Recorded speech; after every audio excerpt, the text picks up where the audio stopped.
Hello, I'm John Kreitler, Kreitler Financial, located in Morristown, New Jersey. Welcome back to the second half of Class 2 of our investment 6-week course to become a better investor and gain financial literacy.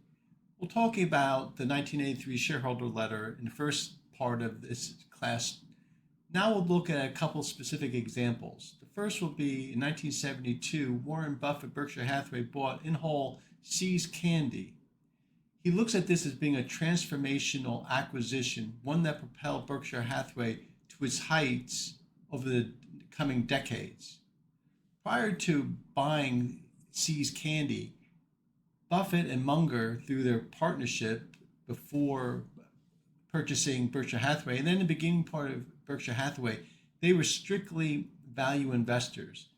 Graham Dodd is the philosophy and the authors of a book for value investing. They talk about the idea of cigar butts, finding a little extra left of tobacco in the cigar to find value. He did quite well doing it that way, but it's somewhat of a zero-sum game in terms of finding the right deep value company in order to extract value that you see there. It gets harder and harder over the 70s, 80s, and 90s with digitalization, the internet and stuff to find those type of hidden information. 1972 with See's Candy, he looked and appreciated brand loyalty. The loyalty of the customers of See's Candy really blew Buffett's mind in a way that allowed him over time. He credits See's Candy acquisition of wanting to invest at the proper time in Coca-Cola. Again, brand loyalty, a competitive mode. It's not so much that the candy was so wonderful as the fact that the marketing advertising of See's Candy allowed the customer to feel a connection with the candy, much of what Coca-Cola had done, and that seized upon that opportunity by Warren Buffett.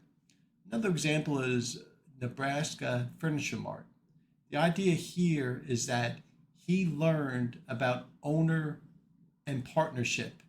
Mrs. Blumkin, Mrs. B, who owned it, was a immigrant from Russia, had nothing to her name in Omaha, Nebraska, and started a furniture company.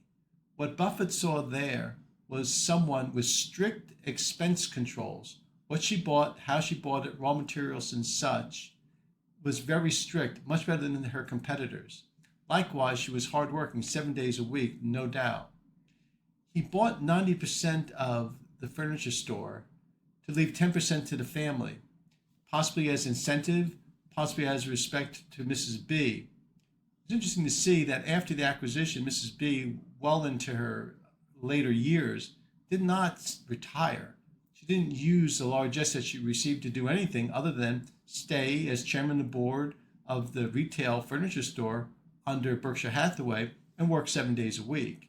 Seeing that owner partnership propelled Buffett and Munger to look for companies, whether wholesale acquisitions or partial investments in the Amexes, the Apples of the world later on, to find people with good expense controls, better than their competitors, and someone who looks to live and breathe the product and service that they're giving us. For Class 3, for the student materials, I'd like you to read the 1995 shareholder letter. That'll go back and talk about some of the concepts we talked about in Class 1 and Class 2, and some of the acquisitions that he made in the 90s as Berkshire Hathaway was getting bigger. I'm John Kreitler, Kreitler Financial. Thank you for watching this course. Have a great week.